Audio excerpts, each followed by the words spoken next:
अस्सलाम वालेकुम, मैं हूं अफसा कोमल। पाकिस्तान में हर गुजरता दिन मईशत के लिए ख़तरे की घंटी बजा रहा है और इसकी निशानदेही भी की जा रही है। हुकूमत की तरफ को IMF से नवी किस्त हासिल करने के लिए वो वादे पूरे करने हैं जो उनके साथ साइन किए थे, जो कि बहुत मुश्किल फैसले होंगे उस हवाले से। और फिर दोस्त ममालिक की तरफ से कर्ज हासिल करने के जो डार साहब ऐलानात कर रहे थे, उसमें भी अभी तक नाकामी नज़र आ रही है। और इन सारी बातों का अंदाज़ा इस बात से लगाया जा सकता है कि बैरूनी कर्जों और तवानाई सेक्टर के जो सर्कुलर डेट के पहाड़ की अदायगी के लिए हुकूमत को बार बार साथ बैठना पड़ रहा है। जो मुल्की अपोजिशन इस वक्त PTI की है, उनके लिए भी एक 1 पॉइंट एजेंडा के तौर पे इसके ऊपर बातचीत हो रही है। तो अब रिसेंटली जब हुकूमत साथ बैठी तो उन्होंने ज़रूरी अशिया की कीमतें मज़ीद बढ़ाने का हम आज एक्सपेक्ट कर रहे थे कि शायद इस किस्म का कोई ऐलान सामने आएगा, क्योंकि नेशनल सिक्योरिटी कॉन्फ्रेंस में भी इसके ऊपर बातचीत हुई। लेकिन एक और प्रेस कॉन्फ्रेंस की गई और उसमें तवानाई की बचत के प्रोग्राम का हुकूमत ने अपनी पॉलिसी वाजे की। अब उसमें ऐलान ये किया गया है कि एक तो जो मुल्क भर में मार्केटें हैं वो रात को 8:30 बजे बंद हो जाएंगी, बिजनेस बंद होगा 8:30 बजे, शादी हॉल्स रात 10 बजे तक बंद होंगे। फिर 1 फरवरी से अगले माह की 1 तारीख से बिजली खर्च करने वाले जो मतलब उसके अलावा जो मुख्तलिफ इकदाम होंगे, छोटे बड़े इकदाम होंगे, उसमें शामिल होगा कि जो बल्ब और जो पंखे बनाए जाते हैं जो बिजली ज़्यादा इस्तेमाल करते हैं उनकी प्रोडक्शन रोक दी जाएगी। फिर इसके अलावा ये भी कहा गया है कि जो सरकारी महकमे हैं वो तवानाई के इस्तेमाल में 30% कमी लेके आएंगे। और शहरी रहमान साहबा भी बैठी हुई थी, तो वो क्लाइमेट चेंजेस के हवाले से भी बात कर रही थी कि दुनिया क्या काम कर रही है। तो उन्होंने कहा कि वर्क फ्रॉम होम का तरीका भी हमें अपनाना होगा। लाइफ स्टाइल मॉडिफिकेशंस की भी बात की गई, उसकी हम तफसीली तौर पे बात करेंगे कि हुकूमती वज़रा ने आज क्या प्रेस कॉन्फ्रेंस की। लेकिन हुकूमत की तरफ से ऐसा कोई ऐलान नहीं बताया गया, कोई जवाब नहीं दिया गया कि क्यों अब तक हम नवी किस्त हासिल नहीं कर सके IMF की। इसके अलावा जो पैसे मिलने थे दोस्त ममालिक से, उसका भी कोई ग्रीन सिग्नल मिला या नहीं मिला। ये तमाम जो इश्यूज़ हैं जो आज प्रेस कॉन्फ्रेंस की गई हुकूमत की तरफ से, इस पर हम एक अपडेट ये हासिल हो रही है कि बैरिस्टर सैफ ने खैबर पख्तूनख्वा हुकूमत की तर्जुमानी करते हुए कहा कि इसके ऊपर ना हमसे कोई मुशावरत की गई, ना हमें एतमाद में लिया गया, तो इसको मुस्तरद करते हैं। अब हुकूमत क्या ये जो ऐलान उनकी तरफ से आज किए गए हैं तवानाई की बचत करने के, उसकी इम्प्लीमेंटेशन कर सकेगी? और क्या ये काफ़ी इकदाम होंगे या फिर उनको वो मुश्किल तरीन मुआशी फ़ैसले जिसके तनाजुर में हर तरह की पाकिस्तान में बात हो रही है, टेक्नोक्रेटिक सेटअप की भी बात हो रही है कि ये सियासी हुकूमतें ऐसे फैसले नहीं कर सकती, या फिर वो इस तरफ भी जाएंगे? दूसरी तरफ जो PTI के लिए आज बड़ा मसरूफ़ दिन था, PTI ने भी एक सेमिनार रखा था मईशत के हवाले से और उससे इमरान खान साहब ने भी खिताब किया, साबिक़ वज़ीर ख़ज़ाना शौकत तरीन साहब ने भी खिताब किया। इमरान खान साहब ने दावा किया कि PTI ने अपने दौरे हुकूमत में माशी हालात को कंट्रोल कर लिया था, लेकिन फिर रजीम चेंज की वजह से आज हम जिधर खड़े हैं PTI तमाम मलबा इनके ऊपर डाल रही है। साथ ही इमरान खान साहब ने यह भी कहा कि हुकूमत ये जो सेटअप है PDM की हुकूमत का, ये मुश्किल फ़ैसले करने से डरते हैं और डरते इसलिए क्योंकि ये गैर मारूफ हैं, अवाम को इनके ऊपर भरोसा नहीं। कंपैरिजन टाइप ड्रॉ कर रहे थे कि अगर हम होते तो अवाम हम पे भरोसा करते, हम जो भी फैसला करते बैकलैश इस किस्म का ना आता और इसलिए खौफ ना होता हमें। तो हम ये जानने की कोशिश करेंगे कि क्या इमरान खान साहब का भी ये मलबा डालना पूरा का पूरा मईशत के हवाले से इनके ऊपर दुरुस्त है। इसका जवाब वफाकी वज़ीर इत्तलात मरियम औरंगज़ेब ने ज़रूर दिया। उन्होंने अपने रद्द-ए-अमल में कहा कि ये वाइट पेपर जो PTI जारी कर रही है, इन्होंने खुद ही इकॉनमी का दिवालिया किया, तो एक इस मुँह से इस किस्म की बात कर रहे हैं। प्रोग्राम में तफसीली तौर पे गुफ्तगू होगी कि इस वक्त मईशत के हालात पाकिस्तान में हैं क्या और हुकूमती इक़दाम काफ़ी होगा या नहीं होगा। मेरे साथ अली परवेज़ मलिक साहब हैं, रहनुमा मुस्लिम लीग नून, सेनेटर ओन अब्बास साहब तहरीक इंसाफ के रहनुमा, और हमने खुसूसी तौर पे आज के प्रोग्राम में दावत दी है डॉक्टर खाकान नजीब साहब को। आप सब उनको जानते हैं, माहिर मईशत हैं और इस वक्त जो सूरत हाल है इसकी न सिर्फ निशानदेही करते रहे बल्कि इसके हवाले से तफसीली तौर पे आप बात करते आ रहे हैं काफ़ी दिनों से। बहुत शुक्रिया आप तीनों का। आगाज़ अली परवेज़ साहब आपसे मुझे करना है, क्योंकि हमने अभी देखा जिस तरह बैरिस्टर सैफ कह रहे हैं कि एतमाद में नहीं लिया गया सूबाई हुकूमतों को, तो अब आप लोग तो तवानाई बचत का प्लान बना रहे हैं, लेकिन अगर पंजाब और खैबर पख्तूनख्वा आपका साथ नहीं देता तो किस हद तक आप कामयाब हो जाएंगे? और फिर मुश्किल फैसलों जिसके ऊपर सब चीज़ों का इन्हिसार है, तो उसके लिए आप कितना उसको डिले कर सकते हैं मज़ीद? बहुत शुक्रिया अफसा, आपने अपने प्रोग्राम में याद किया। देखें, मैं आपसे पहले तो ये गुजारिश करूं कि मैं भी हल्के की सियासत करता हूं, तो जो अवाम इस वक्त तकलीफ़ के अंदर है मैं उसका बखूबी एहसास भी करता हूं और उससे रिलेट भी कर सकता हूं। गुजारिश इस तरह से है कि अब पाकिस्तान की मईशत जिस जगह के ऊपर खड़ी हुई है उसके अंदर हमें 2-3 चीज़ों को बड़ा डिस्पैशनेटली करने की ज़रूरत है। एक तो ये है कि हमें ये डिटर्मिन करना कि हम यहाँ पे पहुँचे किस तरह, ये बहुत ज़रूरी है। और मेरे ख्याल से मैं ये जो एजेंडा आइटम है ये मैं डॉक्टर साहब के लिए छोड़ जाता हूँ, क्योंकि वो एक बिल्कुल एक इम्पार्शल अंदाज के अंदर आपको ये बता सकते हैं कि ये जो आज हमारे सामने जो बहरान खड़ा है इसके बीज उस शौकत तरीन साहब की मैनेजमेंट के अंदर थे जो यहाँ पे रिकॉर्ड खसारे छोड़ के गई, चाहे वो अंदरूनी खसारा हो, चाहे वो बैरूनी खसारा हो, चाहे वो एनर्जी सेक्टर का खसारा हो। तो ये वो बुनियादी बीज था जिसकी वजह से आज हमारी आईएमएफ के ऊपर डिपेंडेंस और ये जो डॉलर का फुकदान है वो बहुत बढ़ गया था। और उसके बाद जब इनको पता चला कि वोट ऑफ नो कॉन्फिडेंस जो एक आईनी तरीक़ाकार है किसी भी हुकूमत को हटाने का, जब इनको पता चला कि वो वोट ऑफ नो कॉन्फिडेंस कामयाब होने जा रहा है, तो आप वो फ़ोन कॉल चलाएं ना, यहाँ पे पता चले इनके जो शौकत तरीन साहब से वो किस तरह से इस मुल्क के खिलाफ बारूदी सुरंगें लगाते हुए पकड़े गए थे, झगड़ा साहब के साथ गुफ्तगू करते हुए, लगारी साहब के साथ। अली साहब अब इसके ऊपर बहुत दफा बात कर चुके हैं। मलिक साहब, बात यह है कि आपके अपने मिफ्ता इस्माइल साहब ने अभी तकरीबन 1-1.5 महीना हुआ एक आर्टिकल लिखा था जिसमें उनकी ये एक टैग लाइन के तौर पे इसको देखा गया था। उन्होंने कहा हम यहां तक पहुंचे कैसे, ये अब इररेलेवेंट हो जाएगा। हुकूमत ने अगर फौरी तौर पे फैसला किया, आप लोग हुकूमत में आए, खान साहब की दी हुई सब्सिडीज को रिवर्स करने में ही आप लोगों ने इतना टाइम लगा दिया। तो अब जो इस वक्त जो हो रहा है, इकोनॉमिस्ट समझते हैं कि इसके जवाबदेही तो आप लोगों को ही करना होगी। वो नहीं, बिल्कुल ठीक बात है। मैं इस असेसमेंट के साथ आपकी इत्तेफाक करता हूं और इसीलिए मैं शायद उन चंद लोगों में से था जो वजीर आजम साहब के साथ जब भी इंगेजमेंट हुई उनको यही कहा कि अब अवाम ने अगर ये जिम्मेदारी हमारे ऊपर सौंप दी है तो हमें इसको बड़ा एग्रेसिवली हैंडल करना पड़ेगा, क्योंकि ये सूरत हाल बहुत ख़राब है।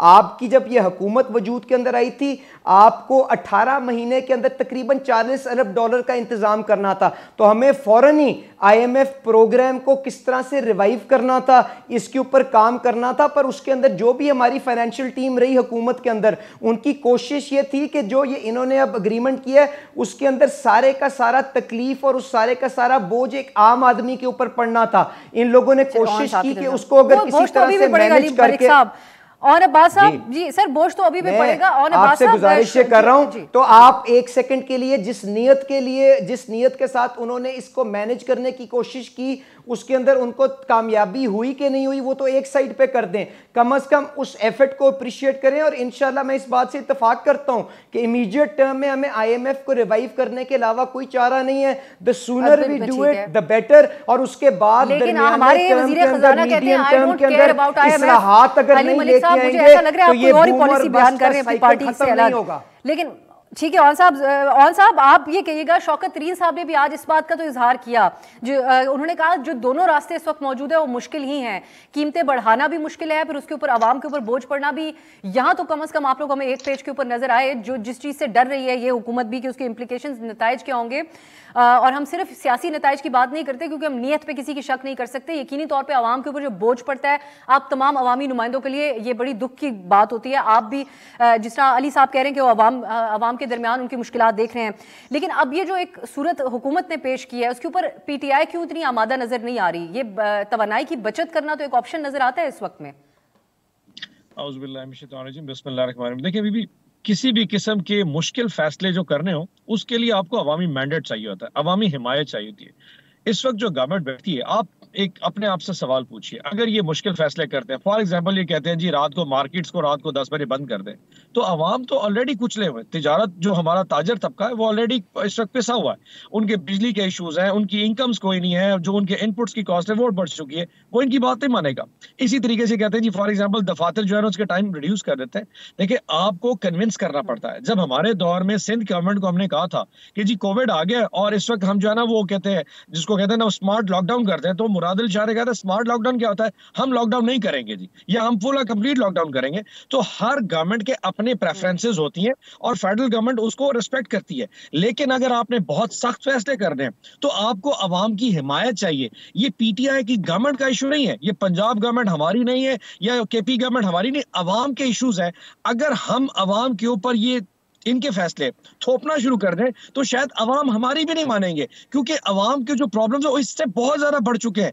यस एक मुल्की इश्यूज है जिसको आप डेट्स है, आपके डेट इश्यूज है, और बहुत सारे एक लोगों के डोमेस्टिक इश्यूज हैं, यानी कि बिजली की वजह से उनके कारोबार नहीं चल पा रहे, लोगों के इस वक्त दुकानें बंद हो रही हैं, लोग बेरोजगार हैं। आप उन्हें कहेंगे ये सारी चीज अपनी जगह पे, हमने क्योंकि मुल्क बचाना है, तुम और पिसे जाओ, लोग किसी की बात। उसका वायदा ये है, अगर आपने प्रैक्टिकल मुश्किल फैसले करने हैं, आपको एक लॉन्ग टर्म सस्टेनेबल गवर्नमेंट चाहिए, और वो अवाम को बता के आएगी कि तुम मुझे वोट दे रहे हो, तुम लोगों ने मुझे 5 साल के लिए सिलेक्ट किया है, लेकिन इस 5 साल में मुझे ये और साहब आप लोग स्मार्ट लॉकडाउन का बदला लेंगे या फिर मान जाएंगे एनर्जी सेव करने के ऊपर? इसके ऊपर अभी तक आपकी पार्टी में बात हुई है? मैं आपको एक रैशनल दे रहा हूं। अभी मलिक साहब ने एक बात फरमाई कि जी इनके जब आए तो वो जब बारूदी सुरंगें लगा, क्योंकि अगर वो इतना मुश्किल था तो ना हुकूमत लेते, हमें बारूदी सुरंगें हमें रहने देते। हमने 4-6 महीने के बाद गवर्नमेंट में लोगों के पास जाना था, लोग हमें उसका खमियाजा भुगतने देते। और अगर इनको पता था कि मुल्क ने डिफॉल्ट की तरफ जाना है तो इनको एटलीस्ट कम से कम उस टाइम ये काम नहीं करना चाहिए था। हम उस वक्त बिल्कुल कंफर्टेबल पोजीशन में थे, 16 अरब के डॉलर्स के जी। आप लोगों के पास कितना अवामी एतमाद था जिसका इमरान खान साहब इजहार कर रहे हैं, उससे आप लोग क्या क्या कर सकते थे? और साहब उसके ऊपर मैं दोबारा आती हूँ, डॉक्टर खाकान की तरफ जाऊंगी। खाकान साहब, आप क्या समझते हैं, ये कैसा फैसला है हुकूमत का 8:30 बजे मार्केट्स कारोबार बंद करने का, या फिर इसके अलावा कोई ऑप्शन मौजूद था? यहाँ पर भी इकोनॉमी के ऊपर तो इफेक्ट आएगा जब कारोबार मुतासिर होगा, तो क्या सोच के गवर्नमेंट ने फैसला किया और कैसे देख रहे हैं इसको आप? बिस्मिल्लाहिर्रहमानिर्रहीम। अब्सा, thank you for having me on your show.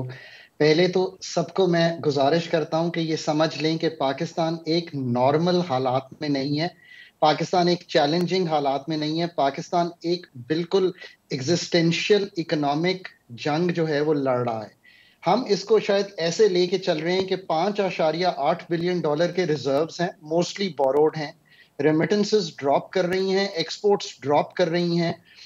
हमारी जो आने वाले 6 माह हैं वो उससे भी टफर होंगे जो हमने पिछले 6 माह काटे हैं।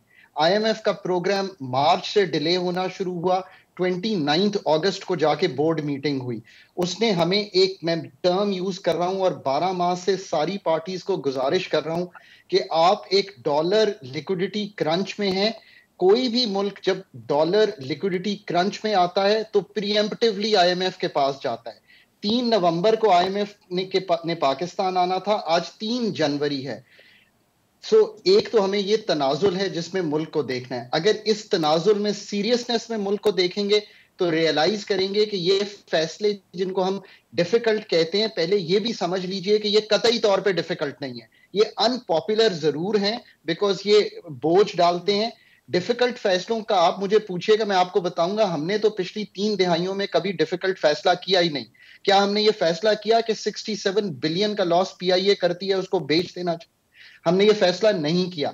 हम तो आसान फैसले आपसे IMF करा रहे हैं कि आप गैस में नुकसान कर रहे हैं, आप इलेक्ट्रिसिटी में नुकसान कर रहे हैं, इसको कीमतों की हद तक नुकसान को पूरा कर लीजिए। आप कुछ टैक्सेस में कमी कर रहे हैं, वो टैक्सेस लगाकर उनको पूरा कर लीजिए। PDL लगाइए ताकि आप कुछ 800 850 की रिकवरी कर लें। आपके 3 रेट चल रहे हैं डॉलर के, उनको 1 कर लें। ये है कलीदी वो डिसीजंस जिनसे आप वापस फंड में चले जाएंगे। खुदारा ये आप एग्जिस्टेंशियल है, ये आप अपनी वो इकोनॉमिक जंग लड़ रहे हैं कि जिससे आप सऊदी अरब से पैसे लेके और 2 माह जरूर गुजार सकते हैं। That money should complement the IMF और द इंटरनेशनल पार्टनर्स। इसके अलावा फ्लड्स ने आपको अब्सा डिस्टर्ब कर दिया है completely on the agriculture side. आप 5-5.5 मिलियन टन बेल्स कॉटन की उगाएंगे जबकि आपकी जरूरत 12 से 13 मिलियन टन की है। आपकी बाकी क्रॉप्स चाहे वो वीट हो वो कम आएंगी, आपकी राइस डिस्टर्ब्ड है, आपका ओवरऑल GDP 1-1.5-2% से ज्यादा ग्रो नहीं करेगा। इन्फ्लेशन 23-24% पर है। ये एक ऐसी सूरत हाल है जिसको आपने स्टेबलाइज करके संभालना है। और अब आखिरी बात यह है कि अगले 6 महीने ग्लोबली आर मोर चैलेंजिंग जो पिछले 6 महीने गुजरे हैं। एक्सट्रीम स्लो डाउन आ जाएगा वेस्ट में जो आपके ट्रेडिंग पार्टनर्स हैं, सो आपकी एक्सपोर्ट्स के ऑर्डर्स वैसे ही स्लो हो जाएंगे। और not only textiles but the other orders also. 7% की इन्फ्लेशन में रेट टाइटनिंग होती जाएगी, आपकी रेमिटेंसेस सेविंग्स की वजह से कम होती चली जाएंगी। ये एक एक्सट्रीमली डिफिकल्ट सिचुएशन है। मैं तो सब पार्टीज को, एस्टैब्लिशमेंट को, जुडिशरी को, हर फोरम पे ये कहता हूं कि इस वक्त जब तूफान चलता है बहुत तो सर झुकाकर गुजरना पड़ता है। मुझे Lee Kuan Yew prime minister ने एक जिंदगी में लेसन ये दिया था कि जब तूफान चले तो अपना सर नीचे कर लो ताकि सर जो है उसको तकलीफ ना हो, जो शाख झुकती नहीं है वो टूट जाती है। This is the time for Pakistan to put its head together, all the sane people, and these are all sane people, and pass this through. आप अगर नहीं करेंगे तो Sri Lanka is a very difficult choice. We should not go there. बड़ी एक तशवीशनाक picture है doctor साहब जो आपने हमारे लिए पेश की और हकीकत पर मबनी है। शायद यही वजह है, हालात इस नहज तक पहुंच गए हैं और इकोनॉमिस्ट इसके ऊपर बात करते आ रहे हैं काफ़ी दिन से कि जो टेक्नोक्रेटिक एक सेटअप की बात करते हैं तो सियासी जमातें इसके ऊपर बहुत ज़्यादा ऑफेंड होती हैं। बात करें मुल्की मईशत इस हालात पे इस नहज तक पहुंच चुकी है कि आज हुकूमत की तरफ से जो ऐलान किया गया बिजली की तवानाई की बचत का, ऑब्वियसली इसके ऊपर हम जिस तरह जिक्र कर चुके हैं अभी सूबों की तरफ से रद्द अमल आहिस्ता आहिस्ता आ रहा है, लेकिन बज़ाहिर अब तक जो प्रोग्राम में हमने गुफ्तगू की है इससे कई ज़्यादा अहम इक़दामात हुकूमत को करने होंगे जिनको खाकान नजीब साहब कहते हैं कि ये अनपॉपुलर फैसले होंगे लेकिन नागुज़ीर है, लाजिम उनको करना ही है। अली परवेज़ साहब, आप बात कर रहे थे कि अवाम के दरमियान आप आजकल जा रहे हैं, आप लोगों की जमात भी इस बात का जिक्र करती आ रही है कि हमारा पॉलिटिकल कैपिटल हम लूज़ करेंगे बहुत सारी चीज़ों की वजह से। इस बात का जवाब नहीं दिया जा रहा कि फिर हुकूमत में आया क्यों, ये जानते हुए, और जो वजह बताई जाती है अब उसकी तफसील में हम क्या ही जाए।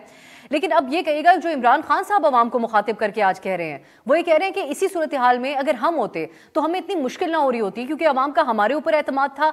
आप लोग जो पीडीएम की जमातें बैठी हुई हैं वो कुछ कर ही नहीं सकते क्योंकि अवाम, आपको डर लगता है इस बात का कि अवाम, आप सही बात भी कर रहे हो, ये उन्होंने नहीं कहा लेकिन तासुर यही मिला कि अगर दुरुस्त बात भी आप कर रहे हो तो अवाम उस तरीके से आपका साथ नहीं देगी। हल्के में जाते हैं तो अवाम ऐसी बात करते हैं आपसे। अच्छा, गुजारिश ये है कि मैं आजकल अवाम के पास नहीं जा रहा, मुझे अवाम लाहौर की जो है उसने मुंतखब करके भेजा, तो मेरी ये जिम्मेदारी है कि मैं उनके दरमियान में रहूं। तो मैं हमेशा से उनके साथ कनेक्टेड हूं और मैं उनकी तकलीफ़ का एहसास रखता हूं। मैंने ये आपसे गुजारिश की थी और मैं इस किस्म की फजूल बहस के अंदर नहीं जाना चाहता कि अगर मैं वज़ीर आज़म नहीं हूँ तो ये सारे का सारा निज़ाम जो है वो गलत है और अवाम की हमायत इनके पास मौजूद नहीं है। ये मेरे भाई साहब जो बैठे हुए हैं, जो यहाँ पे अपर हाउस के अंदर नुमाइंदगी करते हैं, इनको कहें ज़रा वो जो ग्रीन बुक जिसको आईने पाकिस्तान कहा जाता है ना, ज़रा उसके अंदर खोल के बताएं कि अगर MNAs की तादाद वहाँ पे पूरी मौजूद हो तो वहाँ पे हुकूमत कायम करने का आईनी और उनके पास मॉरल अथॉरिटी होती है कि नहीं होती, ज़रा उसका जवाब दे दें। तो ये क्यों समझते हैं कि अगर सिर्फ इमरान खान साहब भी चाहे वज़ीर आज़म हो, चाहे वो डस्का के अंदर वोट चोरी करने की कोशिश करें, चाहे वो वोट खरीदने की कोशिश करें, ऑडियो के अंदर पकड़े जाएं कि 4 MNA ले आओ,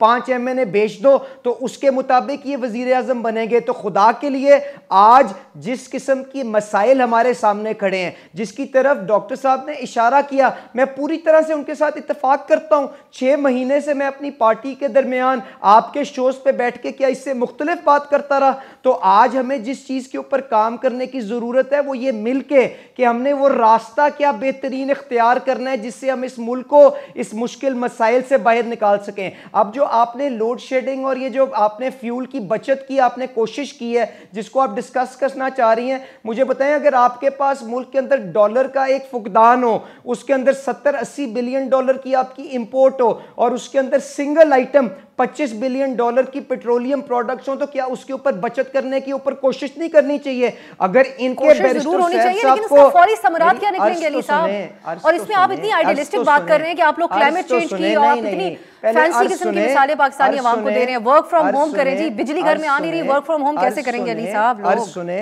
बैरिस्टर सैफ साहब को चाहिए कि जो प्रेसिडेंट अलवी साहब ने अपने ऊपर ये जिम्मेदारी ली थी ना कि मैं इमरान खान साहब को इस छोटी सियासत से दूर करूंगा, उनके साथ मशवरा करके बयान जारी करें। तो मैंने तो आपसे कहा IMF कॉन्जर्वेशन एंड इसके साथ साथ मीडियम टर्म के अंदर आपने वो इस्लाहात किस तरह लेके आनी है, ये वो रास्ता है जिसके ऊपर हमें आगे चलना है। पर मुझे बताएं, ये जो यहाँ पे टेक्नोक्रेट और कभी कोई और शोशा छोड़ देते हैं, जब आपके पास फैसले बड़े क्लियर कट सामने पड़े हैं और उसके ऊपर जब लोगों की तकलीफ बढ़ेगी और उसके अंदर ये टेक्नोक्रेटिक सेटअप आप इनकी ख्वाहिश के ऊपर लें या किसी और को कुर्सी पे बिठा दें, और इमरान खान जो खारजा पॉलिसियों को जलसों के अंदर लेके चलता है, इनकी जो ख्वाहिश, वो कहते हैं आपकी वो जलसों के अंदर लेके चलता है, जब उसके अंदर वो छुरी निकाल के सियासत करेगा तो आप वो टेक्नोक्रेटिक सेटअप को किस तरह से प्रोटेक्शन देंगे? तो कतन वो एक सही रास्ता नहीं है। आपको मिलके मुल्क के रियासत के मफादात को सामने रखना है और उसके लिए आज जो सीरियसनेस ऑफ पर्पस है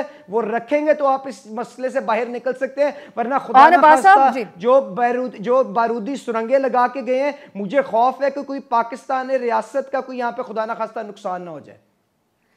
ऑन साहब, आप लोगों की, आप सियासी जमातों की फैसले न करने की जो सख्त फैसले करने की जो सख्त है, वही वजह नहीं है कि आज इस मुल्क के अंदर टेक्नोक्रेटिक सेटअप की भी बात हो रही है? आज जो इमरान खान साहब बात कर रहे हैं कि इनके ऊपर आवाम को एतमाद नहीं है, हमारे ऊपर बहुत है, तो इस हिसाब से अगर आपके ऊपर इतना एतमाद था कि आप इंतहाई अनपॉपुलर और मुश्किल तरीन फैसले करते उसके, तो फिर तो आप बहुत बड़ी रिफॉर्म्स लेके आ चुके होते पाकिस्तान के अंदर। जाते जाते सब्सिडीज आपको ना देनी पड़ती जब दुनिया भर के अंदर कीमतें बढ़ रही थी। तो ये तो सारी जमातें हमें एक ही पोजीशन में नजर आती हैं। जब आवाम के सामने जवाब देने को होना है, ये डर उनको लगता है और ये डर उनको होना भी चाहिए आवाम के सामने जवाब दे होने का।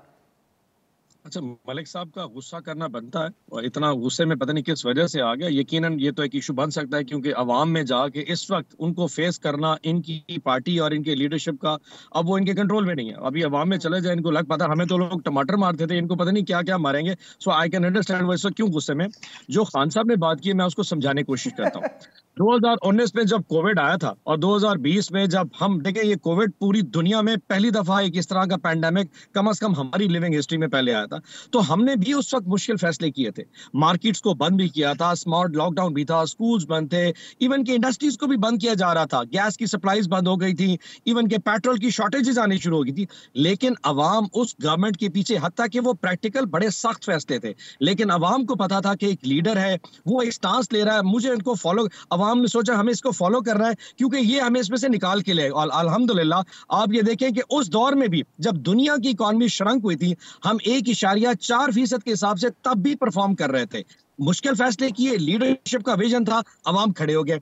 आज फिर मुश्किल फैसले करने पड़ रहे हो। आज अगर दुनिया के रिसेशन में आ रही है तो इतना बड़ा इशू शायद दुनिया में नहीं, जितना पाकिस्तान में है, लेकिन क्योंकि लीडरशिप का क्राइसिस है, वही फैसला जब शहबाज शरीफ करेगा जो कि इमरान खान ने किया था, लोग पीछे नहीं खड़े होंगे क्योंकि लोग इनको बड़े स्केप्टिकल अंदाज से देखते हैं कि यार एक नाअहल किस्म की गवर्नमेंट जो कि चोर दरवाजे से आई है, जिसका एजेंडा अपनी जात को सिर्फ एनआरओ दे के अपने अकाउंटेबिलिटी करप्शन केसेस से छुड़वाना है, वो कब कैसे लीड कर सकती है? तो उनका कोई भी फैसला होगा, अवाम ने उसको रिजेक्ट कर देना है। मुझे नहीं पता कि किस बेसिस के ऊपर, किस सर्वे की बुनियाद के ऊपर आप ये बात कर रहे हैं ऑन साहब, लेकिन ये बात समझ नहीं आती। आप भी एक सियासी हुकूमत है, आपको भी, आप लोग भी मुश्किलात पेश आ रही थी फैसले करते हुए। आपको एक अर्ज करता हूं, कौन से ऐसे अनपॉपुलर फैसले आपने किए जो मुश्किल थे अवाम के ऊपर, लेकिन उन्होंने सराहा आपको क्योंकि उन्होंने आपको समझा कि आप काबिल एतमाद हैं? ऑन साहब 2-3 फैसले ऐसे बता दें।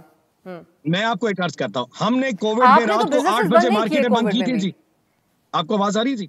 तो वो तो कोविड की सूरत हाल थी, पूरी दुनिया बंद हुई थी। मैं आपको बताता हूँ, हमने कोविड के दिनों में रात को 8 बजे मार्केटें बंद की थी। लोगों ने हमारे फैसले को एक्सेप्ट किया था। इमरान खान सच्चा आदमी है, सच्ची बात कर रहा है, हमें चलना है ताकि इस कोविड से निकला जाए। आज शहबाज शरीफ को कहें 8 बजे मार्केटें बंद करने का ऐलान, हम नहीं ऐलान करेंगे। लोग अभी सड़कों पे खुद निकल आएंगे, पंजाब गवर्नमेंट की कोई से नहीं है। लोग खुद प्रोटेस्ट करेंगे कि 8 बजे मैं दुकान बंद होगा, मैं खाऊंगा किधर से, मैं रोजी रोटी किधर से करूंगा, मैं अपने बच्चों को कैसे पालूंगा। लोगों के इश्यूज इतने बड़े हो गए कि इनका कोई भी फैसला अवाम नहीं मानेंगे। सो पंजाब गवर्नमेंट, केपी गवर्नमेंट का कोई लेना देना इससे नहीं है। अवाम की जिंदगी को जितना इन्होंने तंग कर दिया है, अब इनके किसी फैसले को शायद अवाम नहीं मानेंगे। अब एक ही हल है कि ऐसी गवर्नमेंट आए जिसका अवाम के पास मैंडेट हो, जिसका अवाम पे एतमाद हो कि यार मेरे पास, मैंने वोट दे दिया, इमरान खान को दिया, नवाज शरीफ को दिया, किसी को भी दे दिया, मैंने 5 साल के लिए मुंतखब किया, जाओ तुम मुश्किल फैसले करो, जो कहोगे हम मानेंगे। लेकिन ये गवर्नमेंट अगर इस तरह चोर दरवाजे से मुश्किल फैसले करेगी,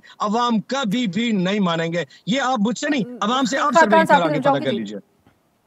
खाकान साहब, 2 चीजें अभी आपसे पूछूंगी, आगे जनरल बाजवा साहब के हवाले से भी इमरान खान साहब ने एक बात की, उस पर भी एक लिहाज से आपका कमेंट भी बहुत लाजिम होगा इकोनॉमी से रिलेट करते हुए इसको। लेकिन अभी जो हम ये बात कर रहे हैं, इसको मुख्तलिफ तरीके से गवर्नमेंट कर सकती थी अगर पीटीआई इसके ऊपर ज्यादा संजीदा तरीके से एतराज उठाती है कि कारोबार बंद होने से लोगों को मुश्किलात पेश आएंगी, कि कोई पीक आवर को बढ़ा दिया जाता कीमतों को उस हवाले से कि 8, 8:30 के बाद भी अगर आप कारोबार रखेंगे तो उसमें आपको ज़्यादा जो है वो आपके लिए महंगा पड़ेगी बिजली।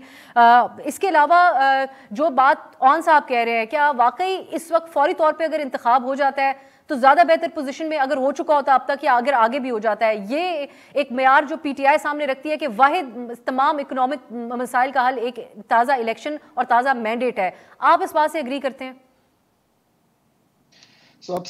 एक तो we come back to the fact कि ये एबनॉर्मल हालात हैं, ये बड़े एक ऐसे हालात हैं जो हमें डोमेस्टिकली भी और ग्लोबली भी चैलेंज रहे हैं। अब बात यह है कि हिस्सा तो सब ने डालना है, तो हुकूमत किस तरह सकती है लोगों को कन्विंस करने के लिए, अपना एक्सपेंडिचर कट करके, अपनी ऐसी चीजें दिखाकर, जैसे वो कह रही है कि हम अगर अपना 30% एनर्जी बिल कम करते हैं, इससे बहुत आगे जाया जा सकता है। और of course they could lead by example. जहां तक लोगों को कन्विंस करने का ताल्लुक है, देखें कंजर्वेशन इसलिए बहुत इंपॉर्टेंट है कि आपकी energy sources are all imported. Let me repeat that for people. 25 अरब डॉलर का अगर आपका इंपोर्ट बिल है और मेरे पास डॉलर नहीं है देने के, हर दफा जब आप घर में अपसा बत्ती जलाती हैं तो एलएनजी की एक पेमेंट होती है, आप सोचिए, और ये डॉलर में पे होती है। आप जब पेट्रोल इस्तेमाल करती हैं तो वो डॉलर पे होता है जो डॉलर पाकिस्तान के पास नहीं है। सो हमें अपनी एक बेल्ट टाइटनिंग करनी है इसमें से गुजरने के लिए। Conservation is one of the strategy. Specially जब आप इब्सा मार्च अप्रैल में जाएंगे तो आप ये देखेंगे कि बहुत ज्यादा चूंकि कंजम्पशन बढ़ जाएगी, एयर कंडीशनर्स फैंस जब सेट इन करेंगे, we will not have that kind of money. So अभी से ये करना जरूरी है। दुनिया में तो सनसेट पे भी लोग बंद कर देते हैं, हम सुबह सुबह भी शुरू कर सकते हैं। ये तो एक सोशल रीऑर्डर करने की बात है जो कि हमें करना चाहिए। हर पार्टी को इसको सपोर्ट कर देना चाहिए। इधर मैं फिर गुजारिश करूंगा, मसला तब judiciary establishment, political parties, the people of Pakistan and media have to come on one page. Government incumbent जो है उसको लीड करना है प्रोग्राम को, इसमें कोई शक नहीं है। अगर वो ये फैसले करेंगे, मैं इसको बिल्कुल उल्टा समझता हूं, they will be more popular. जो भी इनकम्बेंट गवर्नमेंट हो, चाहे पीटीआई हो चाहे पीडीएम हो, relief is not the word, the correct decisions are the word today. क्यों? इसलिए कि रिलीफ तब दी जा सकती है जब मेरे पास पैसे हो रिलीफ देने के लिए। अगर मैं घर बचा रहा हूं तो I have to make sure कि मेरे पास ये डॉलर हो, मेरे पास ये जो लोकल पैसे भी इस वक्त हुकूमत के पास नहीं है बिकॉज टैक्सेशन कम हो रही है। आपके साथ साथ स्पेंडिंग लोगों के लिए, फ्लड्स के लिए जरूरी है जो आपने करनी है। दुनिया शॉक्स में से गुजर रही है, ये दूसरी चीज है जो इन सबको समझनी है। शॉक से क्या मतलब है? आपने पहले एक कॉन्फ्लिक्ट का शॉक हुआ यूक्रेनियन, फिर आपको एक इन्फ्लेशन का ग्लोबल शॉक लग रहा है, कमोडिटी प्राइसेस का शॉक लग रहा है, अब स्लो डाउन का शॉक लग रहा है, और डोमेस्टिकली फ्लड्स का शॉक लग रहा है, और उस इंस्टेबिलिटी का जिसका दोनों ये हजरात बार बार जिक्र कर रहे हैं अपने पॉइंट ऑफ व्यू से। इसमें से इकोनॉमी को निकालना इनकम्बेंट गवर्नमेंट का काम है। जो पहले हो गया वो हो गया, अब के डिसीजंस हमारे सामने हैं। पर अब साहब बात यहां रुकेगी नहीं, इसलिए कि आईएमएफ इसलिए नहीं जरूरी कि they ride us through the present. आपको अपनी डेट की रीस्ट्रक्चरिंग भी आज शुरू करनी है, और ये काम भी इनकम्बेंट ने करना है। चाहे उसके बाद आप 3 महीने की केयर टेकर लाएं, उसके बाद 5 ईयर की गवर्नमेंट लाएं, वो ये काम कंसिस्टेंटली करने के लिए एक टीम बना देनी चाहिए। इस वक्त सरकमवेंट करें इकोनॉमी को from this political turmoil, circumvent करें इसको इस नॉइज से, और इन लोगों को ये कहें कि रीस्ट्रक्चरिंग एफर्ट चाइना के साथ, वेस्ट के साथ शुरू कर दें। 78 अरब dollar, 78 billion dollars are needed अगर पाकिस्तान ने डिफॉल्ट से बचना है अगले 3 साल। आईएमएफ के बगैर ये भी नहीं हो सकेगा। ये ऑर्डरली मूवमेंट कराएं इस पूरे मुल्क की, ताकि लोगों को श्रीलंका वाली तकलीफ ना हो। अगर पेट्रोल नायाब हो गया, अगर आपकी फार्मास्यूटिकल नायाब हो गई, अगर आप वीट इंपोर्ट ना कर सके तो तकलीफ बहुत ज्यादा होगी। Let's get behind the incumbent government to take these decisions. Imran Khan साहब ने जो आज खिताब किया उसमें उन्होंने तमाम तर जिम्मेदारी माशी हालात की इस हुकूमत के ऊपर ही डाली। जैसे हमने पहले जिक्र किया, एक वजह उन्होंने बताई कि फौरी तौर पे अवामी फ्रेश मैंडेट हासिल ना करना, लेकिन अली परवेज साहब, इमरान खान साहब एहतसाब न होने को भी इन हालात की एक वजह करार दे रहे हैं। और उसमें उन्होंने जिक्र किया जनरल बाजवा साहब का। उन्होंने कहा कि जनरल बाजवा कहते थे कि इनको एनआरओ दो और इकोनॉमी पर फोकस करो, अपना तमाम फोकस इकोनॉमी के ऊपर रखो। ये हालात इसी वजह से यहाँ पर पहुंच चुके हैं। आप इस चीज़ के लिए तैयार हैं कि इमरान खान साहब आइंदा अगर पावर में आते हैं तो अब वो ज़्यादा डिटर्मिन्ड है, वो ज़्यादा इस चीज़ के ऊपर फोकस रखे हुए हैं कि उन्होंने एहतसाब करना है, वो जॉब फिनिश करनी है उन्होंने, जो वो पहले नहीं कर सके, सबको जेलों में डालने की? अच्छा, गुजारिश ये है, जो आपने सेगमेंट को पिछले क्लोज करते हुए बात की ना, मैं सिर्फ उसके ऊपर अपनी थॉट्स दे दूं और फिर आपके सवाल पे आ जाता हूं। देखें, आईएमएफ को विलन या हीरो बनाने की हमें ज़रूरत नहीं है। वो एक बैंक है, वो हमसे ये उम्मीद रखता है कि हम जितनी हमारी चादर है उसके मुताबिक पैर फैलाएंगे और उसको दुनिया एज एक हेल्थ डॉक्टर के तौर भी फाइनेंशियल आपकी वाइबिलिटी के ऊपर देखती है। तो आपको उन सर्टिफिकेट के बगैर वो जो 70-80 बिलियन डॉलर आगे 3-4 साल के अंदर जो आपको अरेंज करने हैं या रीफाइनेंस करने हैं, वो डॉक्टर साहब ने बिल्कुल ठीक कहा, उसकी रीफाइनेंस करने में या उस डेट की ड्यूरेशन को बढ़ाने के अंदर मसाइल आएंगे। इसीलिए आपको फौरन वो प्रोग्राम के अंदर जाना चाहिए। और हमने टैक्सेशन किस तरह करनी है, अपने वसाइल किस तरह बढ़ानी है, एक्सपोर्ट्स किस तरह बढ़ानी है, ये तो हमें अपनी लोकल हुकूमतों को ये फैसला करना है ना कि कौन सी पॉलिसी सब्सक्रिप्शंस लेके आनी है, प्रिस्क्रिप्शंस लेके आनी है और इस मामले को आगे लेके चलना है। अब जो आप बात कर रही हैं कि अली साहब, लेकिन ये सवाल ये जुमला मैंने इसीलिए बोला था कि ये डार साहब ही हैं जो इस वक्त आपके वजीर खजाना है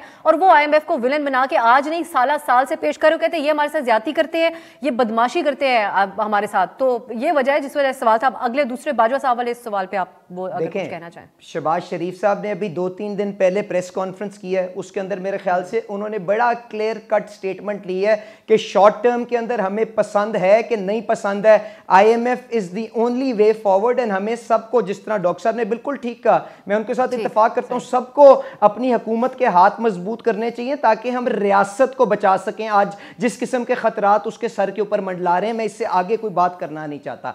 अब जहां तक अकाउंटेबिलिटी की बात है, देखें वो तो एक सेपरेट टॉपिक है ना। मुझे बताएं, इमरान खान साहब NRO किसी को किस तरह दे सकते थे जब नैब ने रेफरेंसेस अदालतों के अंदर दायर कर दी हैं, हमारी क़यादत उसके सामने आके अपना जो नुक्ता नजर है वो पेश कर रही है, अपनी डिफेंस वहां पे ले रही है। तो इमरान खान साहब किस शिक के तहत, किस कानून के तहत किसी को वो पैसे माफ कर सकते थे? बिल्कुल इस तरह की कोई चीज अगर वो कर भी सकते थे, नहीं होनी चाहिए। And the law has to take its own course. पर आप सिर्फ और सिर्फ अपनी नालायकी का बोझ या लोगों की अटेंशन किसी और तरफ लगाने के लिए आप अपने सियासी मुखालफीन के ऊपर हीरोइन प्लांट करें, आप कभी किसी एक के ऊपर किसी गंदे नाले का केस बना दें। अगर ये इतने ओपन एंड शट केसेस थे तो इमरान खान साहब और वो शहजाद अकबर साहब जो खुद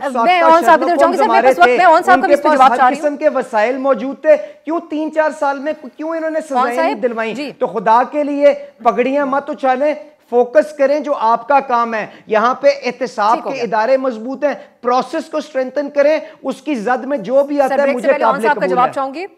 ओहान साहब, जो आज इमरान खान साहब ने जनरल बाजवा के लिए अल्फाज इस्तेमाल किए कि वो अपने आप को अकले कुल समझते थे, तो आप लोग बाकी भी तो बहुत सारी चीजों का एतराफ कर चुके कहते थे ना ये बिल्कुल। लेकिन जब आप लोग ये भी एतराफ कर रहे हैं कि वो बहुत सारी चीजें कर रहे थे, अपॉइंटमेंट्स आपके लिए कर रहे थे, कॉलें इत्तेहादियों को पार्लिमानी निजाम मामला चलाने के लिए भी वही किरदार अदा कर रहे थे, अब ये समझा जाए कि इमरान खान साहब 3.5 साल हुकूमत करने के बाद आज जब ये बात कर रहे हैं, एक्सटेंशन भी उन्हीं को दे रहे थे, चले, लेकिन आज इमरान खान साहब ये समझते हैं कि फौज का कोई इकोनॉमी से लेना देना नहीं होना चाहिए। इस स्टेटमेंट से हम ये मुराद लें?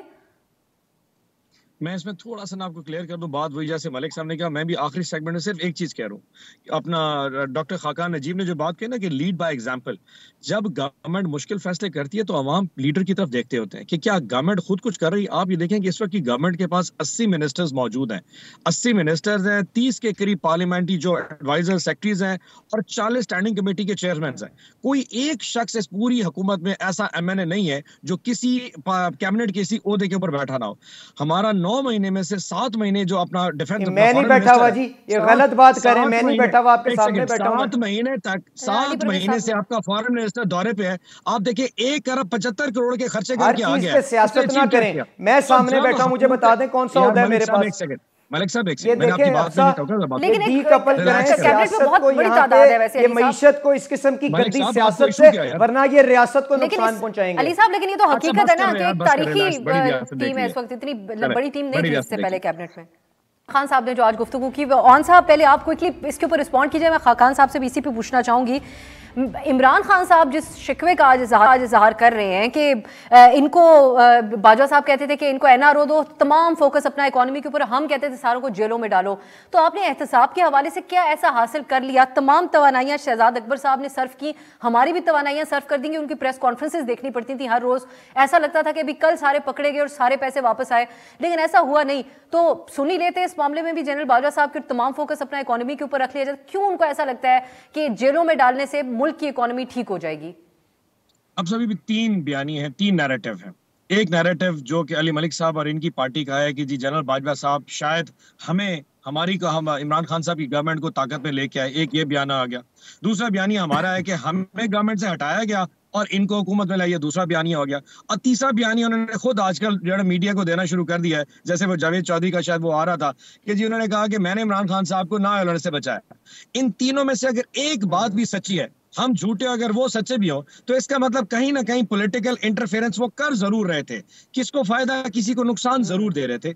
हमारा पॉइंट ऑफ व्यू है कि खुल के इस बात का इजहार कर रहे थे। अब सभी बात है तो कहीं ना और कहीं ये सिर्फ इमरान खान साहब को एनआरओ देने की बात, सादिक और अमीन की बात नहीं, जरदारी साहब के केसेस कराची शिफ्ट होने की भी बात है। कंटिन्यू कीजिए खान साहब। बीवी बात तो पूरी कर रहे थे।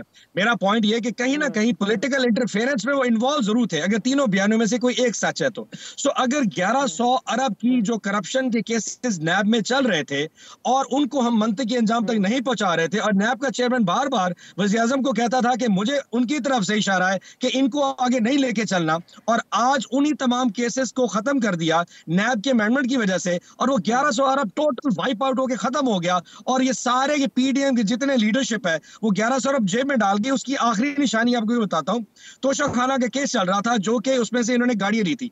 नैब ने वो केस जाके उसमें अदालत में लिख दिया कि जनाब इसमें क्योंकि करप्शन 50 करोड़ से कम की है नैब अमेंडमेंट के बाद, इसलिए नैब के एमएड में नहीं आता। ये है वो एनआरओ 2 जिसका खान साहब जिक्र कर रहे थे कि ना हमारी हुकूमत में किसी को मंतकी इंजाम तक पहुंचने दिया, ना आज के दौर में 9 महीनों में ऐसे कि सारी करप्शन माफ हो चुकी है। तो ऑन साहब फिर मुझे बात वहीं पे लेके जानी पड़ेगी कि फिर उसका सदेबाब करते उस हुकूमत से ही चले जाते जिसमें आप लोगों के पास इख्तियारात थे। जब आप कहते हैं हम इतने पुरएतमाद और इतने बोल्ड थे, बाकियों से मुख्तलिफ थे, तो फिर आपके इल्जामात भी वैसे होने चाहिए थे। ये बात हम समझने से कासिर है कि आप लोगों की मन मर्जी के मुताबिक चीजें नहीं हो रही थी और आप लोग खामोश होकर बैठे हुए थे। स्पेशली इमरान खान साहब always quarrels with his tools. ये याद रखिएगा आपसे बीवी, ये एक स्ट्रगल होती है हुकूमत में, आपको फाइट बैक करना होता है, आपको चीजों को लेके चलना होता है। हमारी कोशिश और खान साहब की कोशिश भी थी कि चीजों को तमाम को लेके चले। इश्यूज बहुत बड़े थे, इश्यूज कोविड का भी था, इश्यूज पुलवामा का भी हो चुका था, इशू इंडिया में जो कश्मीर की जो वो था एनेक्सेशन का वो भी हो चुका था। तो हम चाहते थे ऐसा कॉर्डियल माहौल हो जो कि आगे लेके चल सके। उसमें इस किस्म की फ्रिक्शन के लिए टाइम यकीनन किसी के पास नहीं था, लेकिन अब वो टाइम खाकान साहब की तरफ जाना चाहूंगी इस बात के लिए। सर आखिरी चंद लम्हात है प्रोग्राम के। खाकान साहब एक बात बताइएगा, और ये बात बहुत दफा होती है हमारे इमाम के सामने रखी जाती है कि ये जो सियासतदान जिनके ऊपर करप्शन के इल्जामात हैं ठीक हैं या गलत हैं, क्योंकि पिछली दौरे हुकूमत में हमने ये भी देखा कि हेरोइन डाल के भी मुकदमात बनाए गए, इल्जामात मुख्तलिफ नौयत के सब के ऊपर रहते हैं, अब उसका साबित होना भी बहुत अहम होता है। लेकिन अगर सब के सब को जेल में डाल दिया जाए, क्या दुनिया में ऐसी कोई मिसाल है कि उसके बाद मुल्क की मईशत भी ठीक हो जाती है और तमाम चीज़ें हमारी ग्राउंड रियलिटीज़ को देखते हुए आप क्या समझते हैं ये आइडिया खान साहब का बुनियादी तौर पर दुरुस्त है और अगली दफ़ा वो आए और इसकी इम्प्लीमेंट करने की ख्वाहिश रखते हैं, तो क्या दुरुस्त है वो कहने में? अब सर ये है फंडामेंटल क्वेश्चन कि जब भी नए इलेक्टोरल प्रोसेस में जाएंगे तो अगले 5 साल कैसे होने चाहिए। ये अंडरस्टैंड कर लें कि जिस तरह इकोनॉमी आज है उसको अगर आप इस तरह चलाएंगे तो अगले 20 साल भी ठीक नहीं होगा। एग्रीकल्चर प्रोडक्टिविटी, एसओईज के लॉसेस, डेट रीस्ट्रक्चरिंग, ये हैं वो कलीदी फैसले जो कि हम कर नहीं पा रहे। कोई भी हुकूमत नहीं कर पा रही। I have been part of both these governments, हम नहीं कर पा रहे। अब कौम को ये सोचना है कि क्या हमने ये करना है, क्या हमने अपने बलूचिस्तान में माइनिंग करनी है, क्या हमने ये फैसला कर लिया कि जो टॉप 5% हैं जिनको हम रियल एस्टेट पे 5 साल बाद कैपिटल गेन्स पे 0 टैक्स करते हैं, क्या हमने ये फैसला कर लिया है कि जब इंटरजेनरेशनल ट्रांसफर होती है, अब सा अगर मेरे वालिद साहब कल को मुझे एक घर अपने गुजरने के बाद दें और वो 10 करोड़ का हो और यही मैं बाहर हूं तो मुझे एक बहुत बड़ा टैक्स देना पड़े, तो वो क्या हमने फैसला कर लिया है कि हमने इसको टैक्स करना है? क्या हमने फैसला कर लिया है कि इस रिटेल को टैक्स करना है? क्या हमने फैसला कर लिया है कि हमने एग्रीकल्चर को टैक्स करना है? ये हैं फैसले जो करने हैं। Corruption in my opinion in third world countries is a big subject, but इससे एक बिगर सब्जेक्ट है जो इन सारी पार्टीज को तय करना है, और वो है कि क्या हम कैपेबिलिटी या कॉम्पिटेंस रखते हैं कि हम बार बार खुद करने की बजाय IMF के जाते हैं। ये फैसले अगर ये करने को तैयार होंगे तो मुल्क चेंज होगा, वरना अब सा यू कैन कम बैक। एक और बात खान साहब, एक और बुनियादी बात है ये इसी पे कि अब हमारे यहाँ जमहूरी अक़दार तो हम सबके सामने ही हैं कि कैसे है, और शिकवे सियासी जमातों के भी दुरुस्त रहते हैं इस हवाले से। लेकिन जो डिफेंस बजट है वो हमने देखा बहुत ही जो हालिया बरसों के अंदर वो कम होता रहा। एक इस किस्म की भी बात सामने आई कई मौक़ों के ऊपर, बल्कि PTI में इमरान खान साहब खुद कहते रहे कि उन्होंने हमारे साथ बड़ा कोऑपरेट किया। आप समझते हैं कि इस वक्त जो माशी हालात और हमेशा से हमारे मुल्क के अंदर ये एक कंसर्निंग बात है फौज के लिए, जिस तरह कि कल नेशनल सिक्योरिटी की मीटिंग के अंदर भी इस बात के ऊपर बहुत ज़्यादा जोर दिया गया। जब इमरान खान साहब कहते हैं कि जनरल बाजवा कहते थे कि सिर्फ इकॉनमी पे फोकस करें, तो ये आपके लिए अंडरस्टैंडेबल है कि इस बात के ऊपर जोर क्यों दिया जाता है इदारों की तरफ से?